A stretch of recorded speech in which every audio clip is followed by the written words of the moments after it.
Hello guys, welcome back to our channel. आज के इस वीडियो में हम लोग रिवीजन करेंगे अकाउंटिंग रेशियो क्लास 12। ओके, और इस वीडियो में हम लोग साथ साथ क्वेश्चंस भी करेंगे ताकि आप लोग का अंडरस्टैंडिंग और अच्छे से डेवलप हो और कॉन्सेप्ट जो बिल्डअप हो वो अच्छी हो, ताकि एग्जाम में कोई भी क्वेश्चन हो इससे रिलेटेड इसमें से एक मार्क्स भी ना कटे आपके। और ये इन फ्यूचर ये चैप्टर्स का बहुत बड़ा रोल है इन फ्यूचर्स में। कॉमर्स के फील्ड में अब आगे जाते हो ना, बहुत इंपॉर्टेंट रोल प्ले करती है। तो स्टार्ट करते हैं अकाउंटिंग रेशियोज चैप्टर्स को। इस चैप्टर्स में हम लोग पहले तो कॉन्सेप्ट्स बिल्डअप करेंगे, साथ में क्वेश्चंस को भी कवर करेंगे ताकि अंडरस्टैंडिंग अच्छी डेवलप हो सके आपको, ठीक है। और जो भी फॉर्मूले हैं, जो भी रेशियोज हैं, उसे लर्न और मगअप करने की जरूरत नहीं है। एक पुराने की टेक्निक होती है, उस टेक्निक से मैं जाऊंगा तो आपको क्या ना अंडरस्टैंडिंग बनती रहेगी। बस एक इनकम स्टेटमेंट आपको अच्छे से समझनी होगी। अगर आप ये समझ जाते हो, फॉर्मूला इजीली कैलकुलेट कर पाओगे 100%। ओके, ना स्टार्ट करूं, लेट्स गो। तो अब आते हैं सारे एक फॉर्मूला को देख लेते हैं, ओवरव्यू कर लेते हैं। तो पहले प्रॉफिटेबिलिटी रेशियो, जो भी प्रॉफिटेबिलिटी रेशियो होता है वो किस पे होता है? सेल्स बेस्ड पे होता है, मतलब सेल्स के बेसिस पे चलता है, ठीक है। अब ये रेशियो कहाँ से डिराइव होगा? प्रॉफिट एंड लॉस से होगा, ऑब्वियस है। जैसे एग्जांपल ग्रॉस प्रॉफिट रेशियो, तो ग्रॉस प्रॉफिट का जब भी बात हो तो न्यूमरेटर में ग्रॉस प्रॉफिट लिखना, डिनोमिनेटर में सेल्स लिखना। सेल्स यानी रेवेन्यू फ्रॉम ऑपरेशंस, इन दोनों का मतलब होता है नेट सेल्स, मतलब sales minus sales return. Okay, और इंटू 100 कर देना तो रेशियो आ जाएगा आपका। फिर आते हैं net profit ratio. Net profit ratio, तो नेट प्रॉफिट को न्यूमरेटर में और डिनोमिनेटर में सेल्स या फिर रेवेन्यू फ्रॉम ऑपरेशंस, करेक्ट। फिर आते हैं operating profit ratio. Operating profit ratio का फॉर्मूला क्या होगा? Operating profit divided by sales या फिर रेवेन्यू फ्रॉम ऑपरेशन इंटू 100। अब यहाँ पे इंपॉर्टेंट दो चीज़ है। पहले तो नेट प्रॉफिट रेशियो में आते हैं। यहाँ पे जो नेट प्रॉफिट है ना, ये नेट प्रॉफिट को बोलते हैं अर्निंग आफ्टर टैक्स। ये इनकम स्टेटमेंट अभी जस्ट पढ़ेंगे हम लोग और इसको अच्छे से समझेंगे। और ऑपरेटिंग प्रॉफिट को बोलते हैं EBIT, मतलब earning before interest and taxes, ठीक है। ये दोनों को अच्छे से समझ जाओ, ये ratio profitability ratio easily calculate कर पाओगे। यहाँ तक कि return on investment, return on capital employed, ये सब भी इजीली कैलकुलेट हो जाएगा, ठीक है। तो हम लोग आगे बढ़ते हैं। पहले तो हम लोग एक्सपेंस रेशियो में आते हैं। तो एक्सपेंस रेशियो का बात आता है, ये भी P&L का पार्ट है, ठीक है। कॉस्ट ऑफ गुड्स सोल्ड कैसे कैलकुलेट होगा? कॉस्ट ऑफ गुड्स सोल्ड, तो COGS को न्यूमरेटर में रख दो और सेल्स को डिनोमिनेटर में रख दो, ये आ जाएगा कॉस्ट ऑफ गुड्स सोल्ड का रेशियो, है ना। कॉस्ट ऑफ गुड्स सोल्ड का रेशियो आ जाएगा। फिर हम लोग आते हैं ऑपरेटिंग एक्सपेंस रेशियो। यहाँ पे इंपॉर्टेंट ये है कि ऑपरेटिंग एक्सपेंस होता क्या है, ठीक। दो रेशियो है, operating expense ratio and operating ratio. ये दोनों को समझना बहुत इंपॉर्टेंट है। तो पहले हम लोग ऑपरेटिंग रेशियो को देखते हैं, ऑपरेटिंग एक्सपेंस रेशियो को। तो ऑपरेटिंग एक्सपेंस रेशियो का फॉर्मूला होता है administration expenses plus selling and distribution expenses divided by sales, ठीक है। और ऑपरेटिंग रेशियो का फॉर्मूला होता है cost of goods sold plus operating expense divided by sales. अब ऑपरेटिंग एक्सपेंस क्या क्या होता है अभी मैंने पढ़ा, administration expense plus selling and distribution expense, these are all operating expenses, correct. ये और अच्छे से समझने के लिए हम लोग पहले एक कॉस्ट शीट आता है उसको समझते हैं, मतलब एक प्रोडक्ट को बनने में क्या क्या खर्चे होते हैं वो हम लोग देखते हैं। पहले तो किसी प्रोडक्ट को बनाना, सपोज ये पेन को बनाना है, ये पेन को बनाना तो रॉ मटेरियल लगेगा, रॉ मटेरियल लगेगा तो वहाँ लेबर वगैरह भी लगेगा, कुछ डायरेक्ट एक्सपेंसेस भी लगेंगे। उन तीनों को ऐड करो तो मतलब वो इनिशियल खर्चा है, वो मिनिमम लगेंगे, उसको बोलते हैं प्राइम कॉस्ट। ये देखो, रॉ मटेरियल कंज्यूम्ड, फिर उसमें वेजेस लगेगा, फिर उसको एक्सपेंस भी लगेगा, तो इन तीनों को ऐड करोगे तो बोलेंगे प्राइम कॉस्ट। फिर आते हैं फैक्ट्री ओवरहेड, मतलब फैक्ट्री के कुछ एक्सपेंसेस, फैक्ट्री को रनिंग करने के लिए कुछ एक्सपेंसेस लगेंगे, उनको ऐड करना। फिर हो सकता है इस मटेरियल को बनाने के लिए पहले भी बना रहे होंगे तो पिछले साल का क्लोजिंग अब का ओपनिंग आ जाएगा, उसको ऐड करेंगे।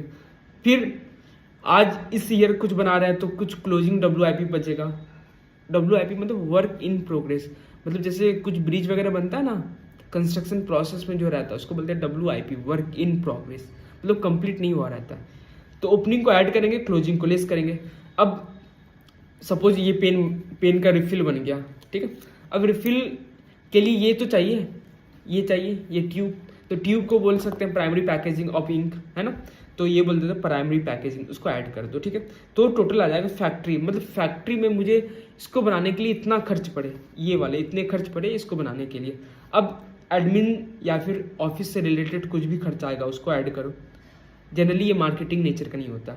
फिर अब ये गुड्स बन के रेडी हो गया, इसको बोलते हैं फिनिश गुड्स। अब जी मतलब फिनिश गुड्स। अब जो भी ओपनिंग होंगे उसको ऐड करो, मतलब पिछले साल का क्लोजिंग इस बार का ओपनिंग होगा, इनको ऐड करो। और आज वाले या इस ईयर वाले जो भी होंगे वो हो जाएंगे क्लोजिंग, उसको लिस्ट करो। तो टोटल आ जाएंगे कॉस्ट ऑफ गुड्स सोल्ड। तो कॉस्ट ऑफ गुड्स सोल्ड समझ गया क्या? तो कॉस्ट ऑफ गुड्स सोल्ड क्या है? रॉ मटेरियल इसका लगा, फिर इससे रिलेटेड जो भी वेजेज होंगे, इससे रिलेटेड जो भी डायरेक्ट एक्सपेंसेस होंगे, इन तीनों को ऐड करो तो उसको बोलते हैं प्राइम कॉस्ट। मिनिमम इतना कॉस्ट लगना ही लगना है। उसका फैक्ट्री रनिंग के लिए कुछ कॉस्ट लगता है, उसको ऐड करो। फिर इससे रिलेटेड कुछ पिछले साल के WIP होंगे, उसको ऐड करो। इस साल के कुछ क्लोजिंग WIP उसको लेस करो, ठीक है। फिर कुछ प्राइमरी पैकेजिंग हो उसको ऐड करो। तो इससे आगे फैक्ट्री में ये बन के तैयार हो गया, इसका कितना कॉस्ट लगा उसको बोलते हैं फैक्ट्री या वर्क कॉस्ट, ठीक है। फिर इससे रिलेटेड जो भी एडमिन एक्सपेंसेस है उसको ऐड करो, जो मार्केटिंग नेचर का नहीं हो उसको ऐड करो।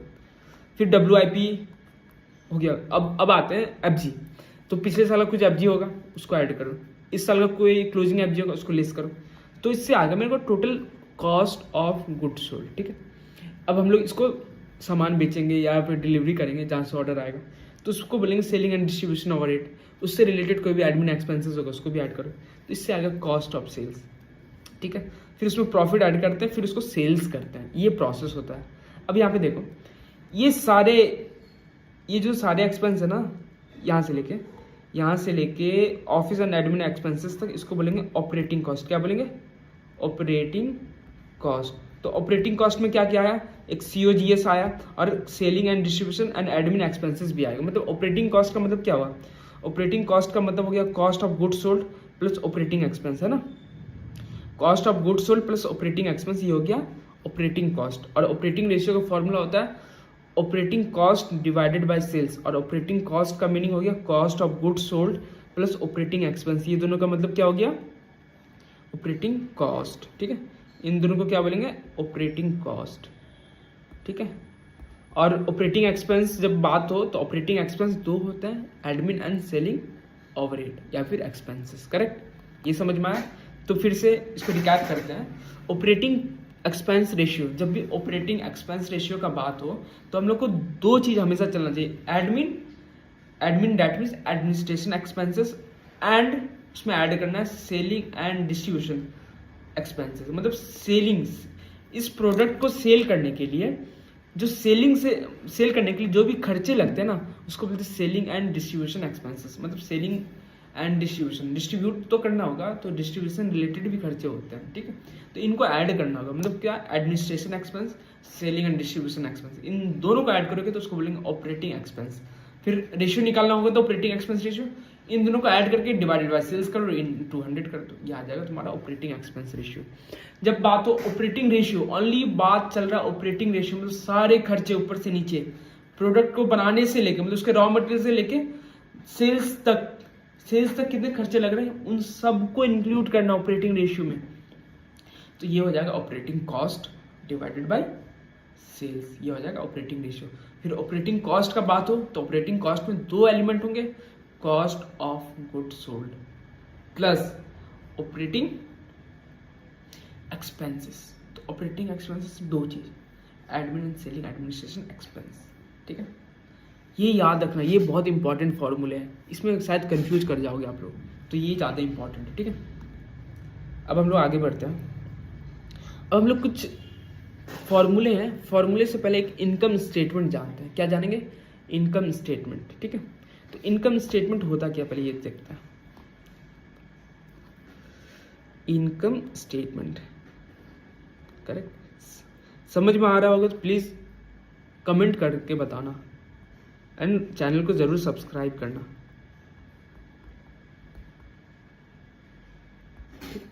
इनकम स्टेटमेंट पढ़ेंगे तो सबसे पहले हम लोग क्या करते हैं? सेल्स। क्या करते हैं?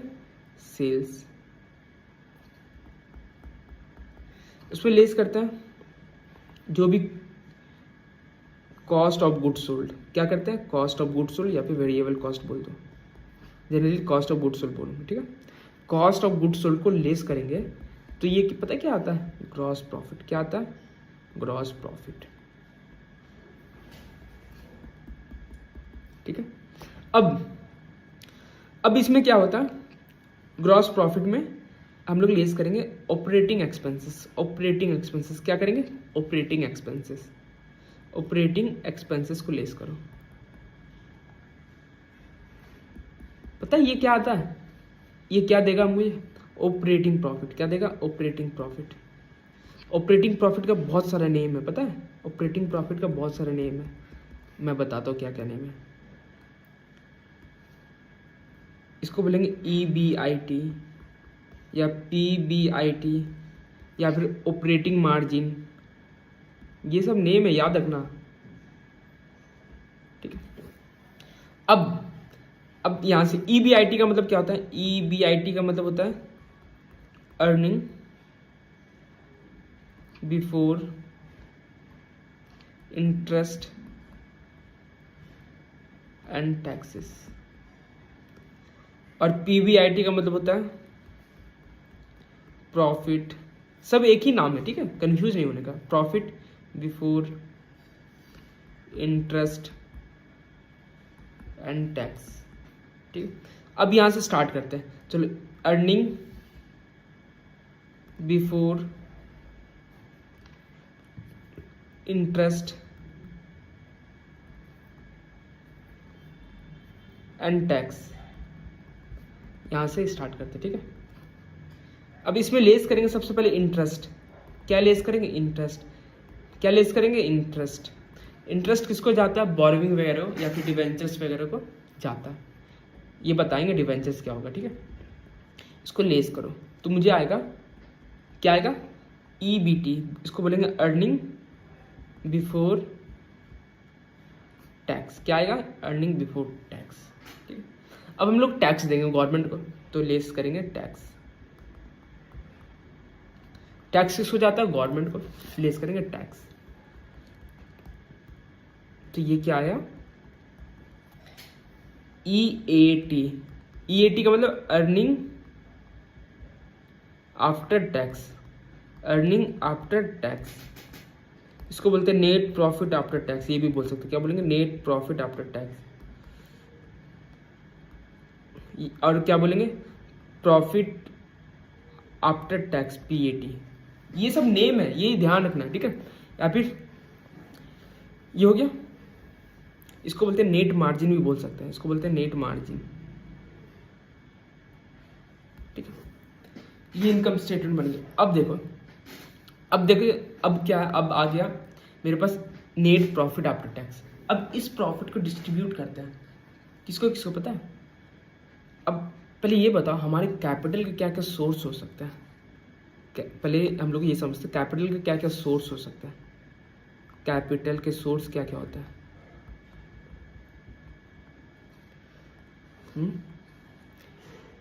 तो सबसे पहले इक्विटी, करेक्ट, सबसे पहले इक्विटी। दूसरा रिजर्व्स एंड सरप्लस।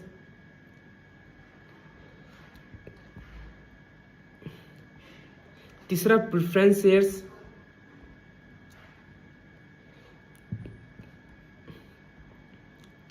चौथा लॉन्ग टर्म बोरोविंग,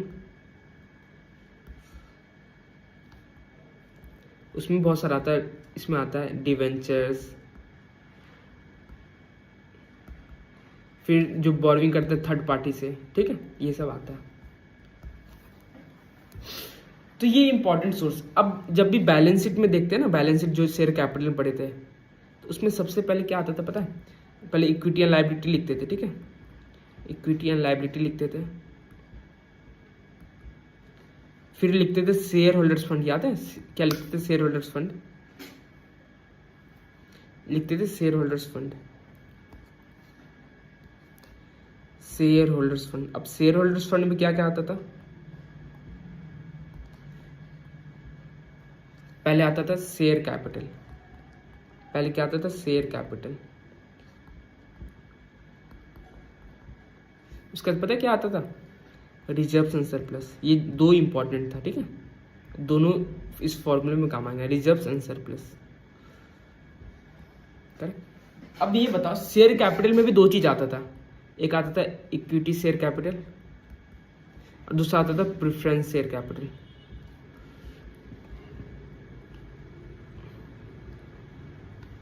ठीक है, कैपिटल ये जानना बहुत जरूरी है। ठीक है, तो जब भी बात हो तो शेयर होल्डर्स फंड में तीन element, equity, preference, reserve and surplus. ठीक है, और capital source charge, equity, reserve and surplus, preference shares, long term borrowings. और ये बोल सकते हैं इन तीनों को हम लोग क्या बोलेंगे, शेयर होल्डर्स फंड। इन तीनों को क्या बोलेंगे, शेयर होल्डर्स फंड। करेक्ट, ये समझ में आया, ये ज़्यादा इंपॉर्टेंट। अब देखो फॉर्मूला कैसे डिराइव करते हैं फटाफट। ये हमारे पास इनकम स्टेटमेंट है, इनकम स्टेटमेंट दिख रहा होगा आपको। अब बताओ, अब हमारे पास नेट प्रॉफिट है। अब नेट प्रॉफिट को सबसे पहले किसको देंगे, हाँ पहले तो देना चाहिए था डिवेंचर्स को, ये इन वाले को, थर्ड पार्टी को पहले देंगे इसको। ठीक है, इसको दे चुके हैं, कब दे चुके, देखो इसको कहाँ देखे हैं, यहाँ दिए है, इसको यहाँ दिए हम लोग, कहाँ दिए हैं, कहाँ दिए, ये इंटरेस्ट किसको दिए हैं, डिवेंचर्स वाले को दिए है ना, डिवेंचर्स लॉन्ग टर्म बोरोइंग्स वाले को, लॉन्ग टर्म बोरोइंग्स वाले को ही तो दिए हैं। और इस प्रॉफिट का एक पार्ट गवर्नमेंट को भी जाता है, किसको जाता है, गवर्नमेंट को भी। ठीक है, और उसके बाद जो प्रॉफिट बचता है ना, वो हम लोग लेते हैं, जो शेयर होल्डर्स रहते हैं ना उनको मिलता है। अब ये प्रॉफिट को सबसे पहले डिस्ट्रीब्यूट करना है प्रेफरेंस वाले को, किसको, प्रेफरेंस वाले को। प्रेफरेंस वाले को क्या मिलता है पता है, प्रेफरेंस डिविडेंड। क्या मिलता है, preference dividend, preference dividend, preference dividend दे दो। अब पता है इसको लेस करने के बाद हमारे पास जो अमाउंट आता है, ये जो अमाउंट आता है, ये अमाउंट किसके लिए होगा, इक्विटी शेयर होल्डर्स के लिए। किसके लिए होगा, इक्विटी शेयर होल्डर्स के लिए। तो इसको बोलते हैं earning available for equity share holders. और इसको शॉर्ट में पता है क्या बोलेंगे, शॉर्ट में हम लोग बोलेंगे खुद का नाम में ऑफ फेस। इक्विटी वाले को क्या देना है, ऑफ फेस देना है। क्या देना है, earning available for equity share holders, earning available for equity share holders. Correct, समझ में आया। अब इक्विटी वाले को डिविडेंड जाएगा, अब लेस करो डिविडेंड, लेस करो डिविडेंड। अब ये जो बचेगा ना, लास्ट में जो बचता है रिटेन्ड अर्निंग होता है। क्या होता है, रिटेन्ड अर्निंग।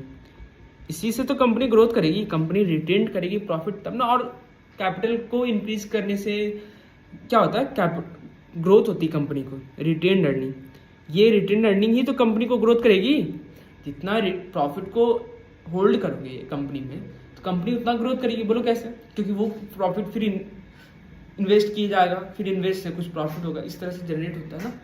इस तरह से हम लोग को देखना पड़ेगा। ठीक है, रिटेन्ड अर्निंग। अब हम लोग स्टार्ट करते हैं। अब बताओ, तो हम लोग पहले ये देखेंगे कि हम लोग इन्वेस्टमेंट जितना किया है उसमें से रिटर्न कितना जनरेट करके मिला है। तो हम लोग सबसे पहले फॉर्मूला देखेंगे। पहले ये है ना, इनकम स्टेटमेंट को पहले हम लोग यहाँ से ले आते हैं। इनकम स्टेटमेंट को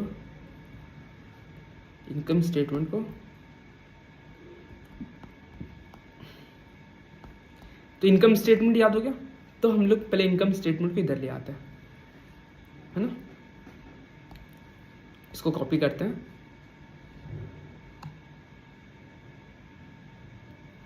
कॉपी, ताकि आप लोग अच्छे से समझ पाओ। ये ज़्यादा इंपॉर्टेंट चैप्टर, इसलिए मैं चाहता हूँ थोड़ा टाइम दो और इजी हो जाएगा। ये चैप्टर्स में ज़्यादा कोई माथा पच्ची है ही नहीं, दिख रहा है। तो थोड़ा इसको इरेज करके क्लीन करता हूँ। ये सब आप लोग समझ गए होंगे, तो मैं थोड़ा सा इसको क्लीन करता हूँ ताकि आप लोग और अच्छे से समझ जाओ। शॉर्ट में लिख देता हूँ, इसको लिख देता है EATPAT। ठीक है, अब यहाँ पे कुछ और बचा था, थोड़ा सा बचा था, इसको भी ले लेता हूँ। इसको भी कॉपी करो, चलो इसको नोट ही कर देता हूँ। इसमें लेस कर दो, इसमें लेस कर दो प्रेफरेंस डिविडेंड। नहीं समझ में आ गया प्लीज़ कमेंट करना।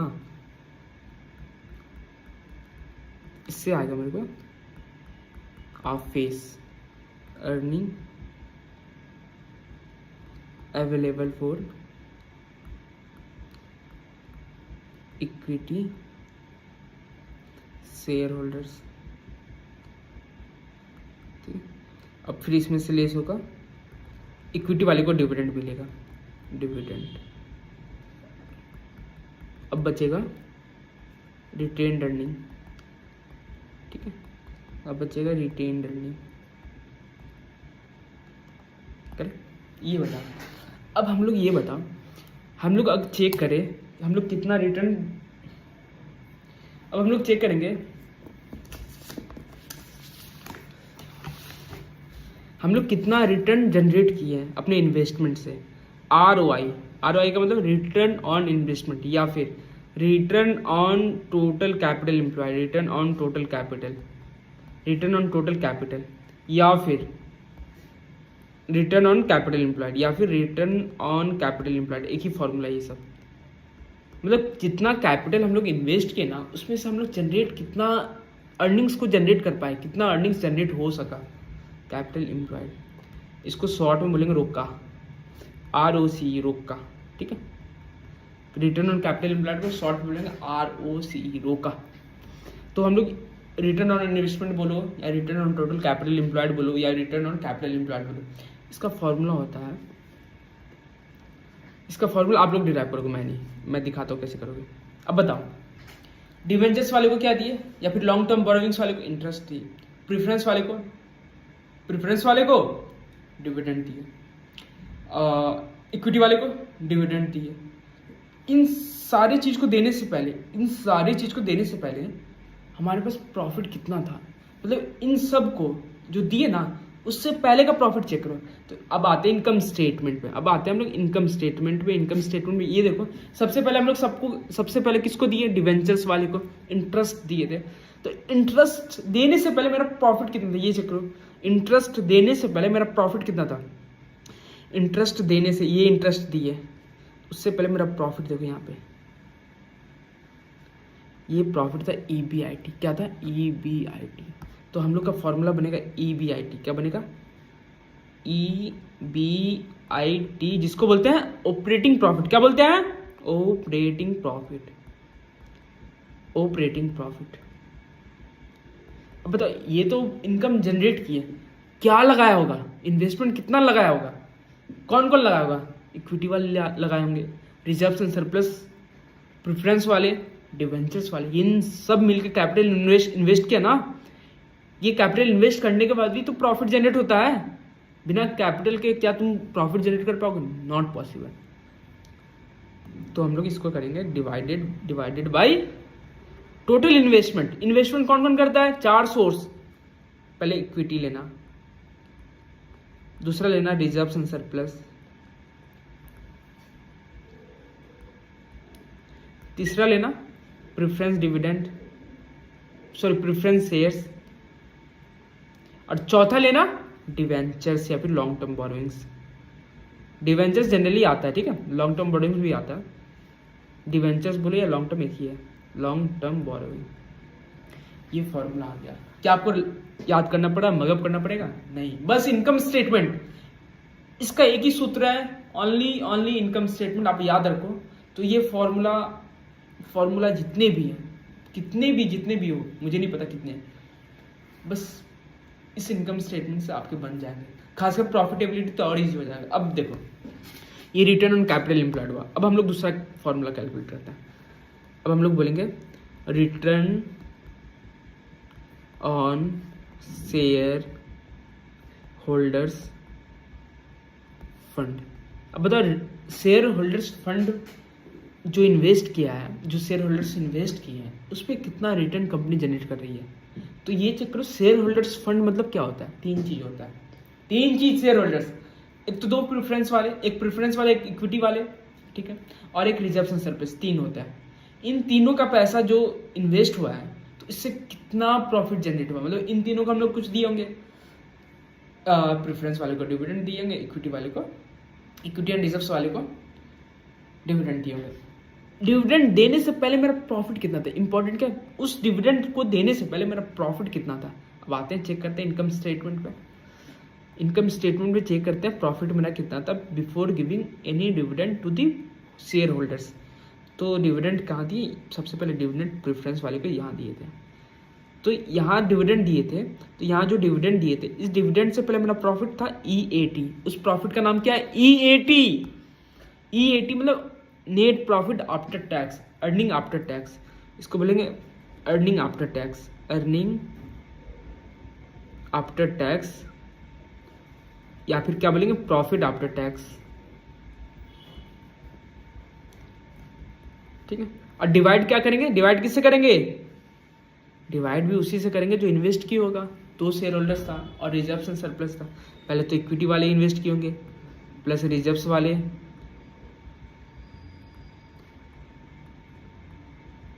और थर्ड प्रेफरेंस वाले।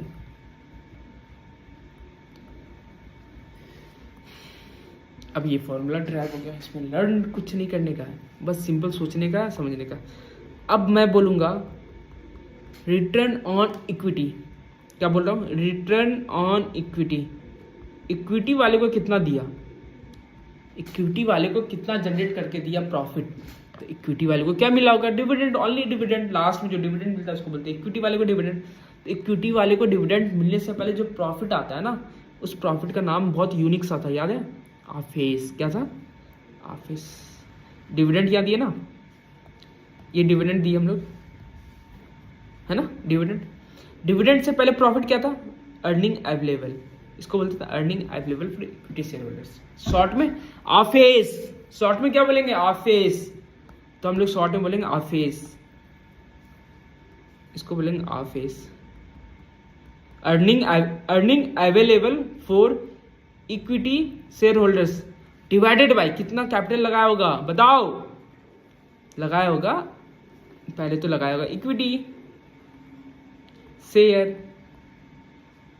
Capital plus reserves and surplus. ठीक है, इन दोनों का ऐड करो तो total capital of the equity वाले का, और न्यूमरेटर में ऑफिस, ये आ जाएगा रिटर्न ऑन इक्विटी। क्या इसमें कोई प्रॉब्लम है, चैप्टर्स बहुत इजी है, आप इस तरह से पढ़ो, बहुत इजी है, बहुत इजी है। मैं क्वेश्चंस करके दिखाऊंगा, एकदम स्मूथली जाएगा, कहीं कोई प्रॉब्लम नहीं होगा, बहुत इजी चैप्टर्स है, ट्रस्ट मी, बहुत इजी है। बस मैं जो बोल रहा हूँ उसको फॉलो करो आप।